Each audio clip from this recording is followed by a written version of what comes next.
Hello दोस्तों, welcome to my YouTube channel. और कैसे हो दोस्तों? आशा करती हूँ कि आप सभी ठीक ठाक होंगे। तो मैं भी यहाँ पर ठीक हूँ दोस्तों। तो आज का व्लॉग की शुरुआत मैंने दोपहर से की है। मतलब दोपहर से व्लॉग वैसे मैं बहुत ज़्यादा ही कम कम ही स्टार्ट करती हूँ। ज़्यादातर मैं सुबह और शाम तक की करती हूँ। तो आज मैंने सोचा आज की रूटीन में अपनी है ना जो दोपहर वाली बिजी रूटीन है ना वो आपके साथ सभी के साथ शेयर कर रही हूँ। तो सभी का खाना पीना हो गया था, तो ले लंच के बर्तन हैं तो सभी को मैं मांज रही हूँ। और छुट्टी का दिन है दोस्तों, संडे का ये। और बस आज आज मैंने सोचा था कि अब इस टाइम में मैं मतलब मेरे ये बर्तन मंज के थे ना थोड़ा आराम कर लूँगी। पर हाउस वाइफ होती है ना, इनका कुछ ना कुछ खुद का भी काम निकल जाता है। अगर खुद का काम ना हो तो छुट्टी वाले दिन जो घर में और मेंबर है कुछ ना कुछ काम बता ही देते हैं। तो फिर इसी हिसाब से मतलब मैंने सवेरे भी बहुत सारे कपड़े धोए थे, आज तो ज़्यादा ही धुले थे क्योंकि कपड़े तो रोज़ धुल रही थी। चादरें वगैरह ना जो कॉटन की नीचे गर्म कंबल के नीचे बिछाती हूँ, ये मेरी इकट्ठी हो रखी थी, 4-5 हो रही थी चादरें। तो मैंने चादरों वगैरह को सुबह धुल दिया था, थोड़े बहुत कपड़े थे वो भी धुल दिए थे। तो जैसे ही बर्तनों को मांजने बैठी तो एकदम अपनी सासू माँ दूसरे घर से अपनी गठड़ी उठा के ले आई, कह रही अभी यही मेरे कपड़े धो। फिर मैंने वैसे फिर सासू माँ को तो ऐसे एकदम जवाब भी नहीं दे सकते क्योंकि अगर ये तो सबके घर घर की कहानी होती है, एक बार जवाब भी दे देते हैं। अगर झूठे मुँह ऐसे भी कह देते हैं कि मैं शाम को धो दूँगी या कल धो दूँगी, तो इसी बात का एक बात का बतंगड़ बना बना के पता नहीं कहाँ कहाँ मोहल्ले में कहती फिरेंगी, कुछ कुछ कहती फिरेंगी। और घर में ना फिर छोटी छोटी बातों पे ये ना मतलब क्लेशा होने लग जाता है। तो बस फिर मैंने सोचा बस क्या ही आराम करना है। और आराम करने का भी मन इसीलिए हो गया था क्योंकि आज है ना बहुत ज़्यादा सुबह से उठी हुई थी, क्योंकि यहाँ गांव में ही फंक्शन था हमारे यहाँ, तो उसकी तैयारियाँ सी चली हुई हैं। तो बस संडे के दिन थोड़ी बहुत ही वहाँ सेवा वगैरह लगवाई। तो इसीलिए दोस्तों काफ़ी सुबह से उठी थी, फिर घर का काम भी हो जाता है, बच्चों को भी देखना होता है। तो बस फिर तुरंत मैंने ये सासू माँ जी के कपड़े भी धुल दिए। और मैंने इनको बोला जब भी कपड़े धुलवाने होते ना सासू माँ सुबेरे के टाइम में ले आया करो, मैं आराम से धो देती हूँ ये बस। पर ये ना पता नहीं फिर ले आई थी, फिर मैंने धोना भी, फिर मैंने तो तुरंत लगे हाथ बर्तन मांज के तो मैंने इधर मशीन में कपड़े को धुलना डाल दिया था। इतने मेरे बर्तन मंजे इतना फटाफट से मतलब कपड़े धुल गए थे। फिर इनको अच्छी तरह से कंघाल लेती हूँ। और सासू माँ के कपड़ों को तो ना कहीं कहीं यानी कि 10-10 बार पानी में कंघालना पड़ता है, क्योंकि फिर ये ना अगर थोड़े भी मैले वगैरह रह जाते हैं ना तो दोबारा धुलवाती है। और दोस्तों एक औरत को घर को स्वर्ग जैसा बना रहे, घर में बिल्कुल सुख शांति बना रहे ना, तो इसमें हाउस वाइफ होता है ना, एक गृहिणी होता है, तो उसका बहुत बड़ा योगदान होता है। उसको बिल्कुल हर चीज़ों को अपनी कुछ ख्वाहिशों को मार के रखना पड़ता है। दूसरों की बातें मतलब अगर दिल पे भी लगे ना तो भी उसको अनसुना करके रहना पड़ता है दोस्तों।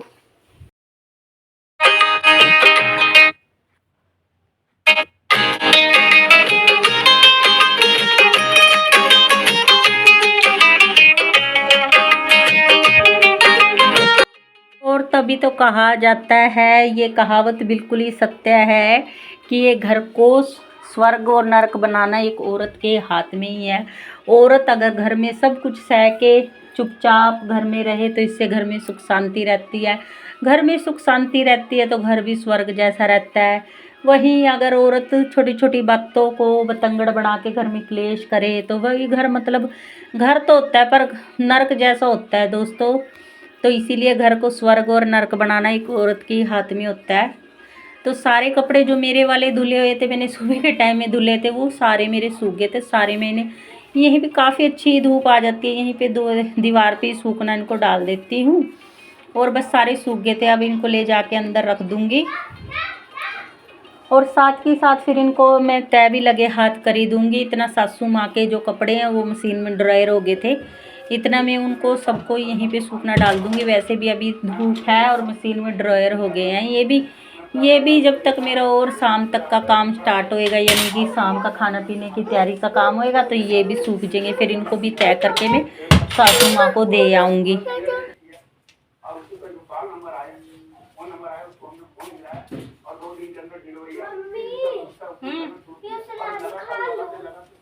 खा ले।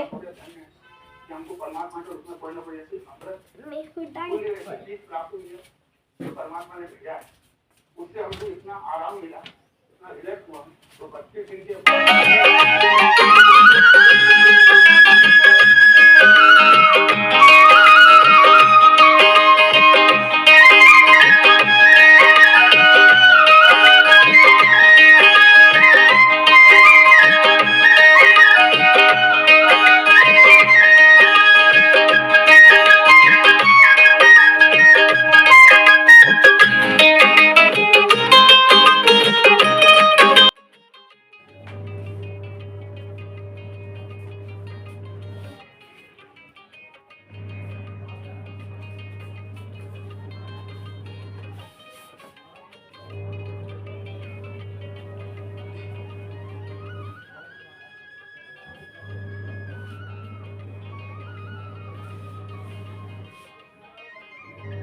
एक गठड़ी उसकी कपड़े की धुली पता नहीं सासू माँ की फिर कहाँ से टो के दोबारा लेके आ जाती है। फिर वो गर्म कंबल कुछ ले आई, बोल रही है मशीन में सर्फ का पानी पड़ा है ये भी धुल दो। तो आपको बाहर मशीन की आवाज़ भी आ रही होगी।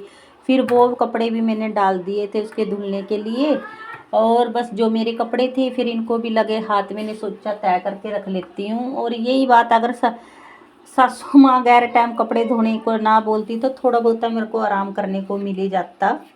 तो बस घर में बिल्कुल किसी भी चीज़ का मतलब बतंगड़ छोटी छोटी बातों का ना होए तो बहुत कुछ सहना करना पड़ता है, तब जाके घर में सुख शांति बनी रहती है।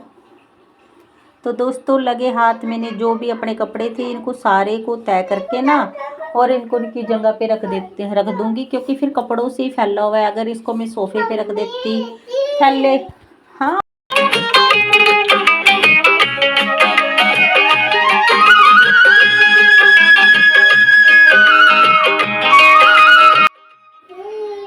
और सारा काम निपटाने के बाद अब बस थोड़ा सा फ्री हो गई थी। बस ऐसी फिर इस टाइम में ना थोड़ी एनर्जी सी डाउन हो ही जाती है, सुबह के एकदम नॉन स्टॉप लग रही थी। तो इस टाइम में मैं बच्चों को भी फल वगैरह कुछ ना कुछ काट के दे देती हूँ और खुद भी खा लेती हूँ।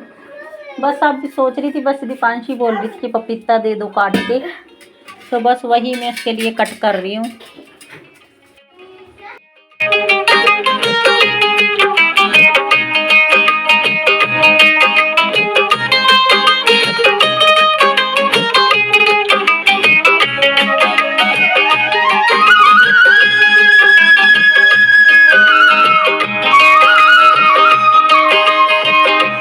मेरे तो पेट में लीवर में इतना इन्फेक्शन हो रहा है ना कि जैसे कोई हार्ड फल हो गया वो भी नहीं, जैसे कि अमरूद भी नहीं खा पा रही हूँ, और ये क्या बोलते हैं अनार कुछ नहीं खा पा रही हूँ। पपीता वगैरह तो फिर भी खा लेती हूँ, इससे इतनी दिक्कत नहीं होती, बाकी कुछ नहीं। इतनी दिक्कत हो रही है लीवर में इन्फेक्शन, मतलब कुछ चीज़ खा लेती हूँ ना बहुत ज़्यादा पेन होने लग जाता है, पेट बहुत ज़्यादा फूलने लग जाता है।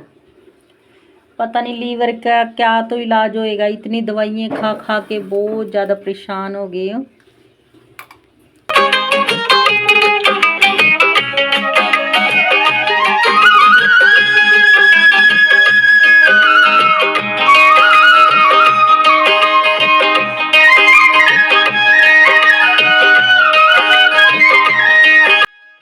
दो तीन महीने हो गए मुझे दवाई खाते को लगभग, मतलब बीच बीच में कभी कभार गैप हो जाता है, जैसे काम के चक्कर में भूल जाती हूँ और फ्रीज भी करती हूँ, पर जो इन्फेक्शन है ना वो ठीक ही नहीं हो पा रहा। और कितने दुनिया भर के फ्रीज चल रहे हैं, ये नहीं खाना वो नहीं खाना, मतलब और ये सारी दिक्कत मैंने अपने हाथों ही बिठा ली दोस्तों, सिर्फ कोल्ड ड्रिंक पी के ही।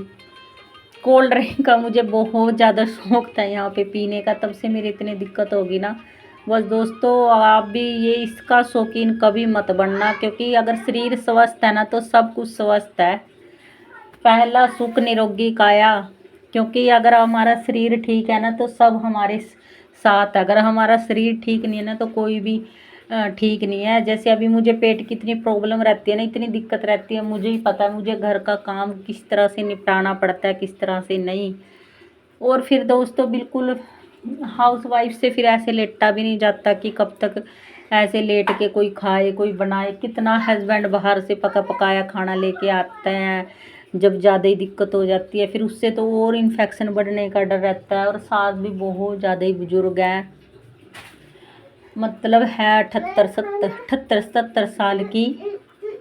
और फिर मतलब दिक्कत ही दिक्कत। तो बस दोस्तों आज का व्लॉग मैं यहीं पे समाप्त करती हूँ। अगर आप मेरे चैनल पे दोस्तों पहली बार आए हैं तो प्लीज़ मेरे चैनल को सब्सक्राइब कर लेना दोस्तों, बेल आइकन के बटन को दबा लेना दोस्तों, ताकि जब भी मैं कोई वीडियो डालूँ तो उसका नोटिफिकेशन आपके पास आ जाए और आप मेरी वीडियो का आनंद ले सके।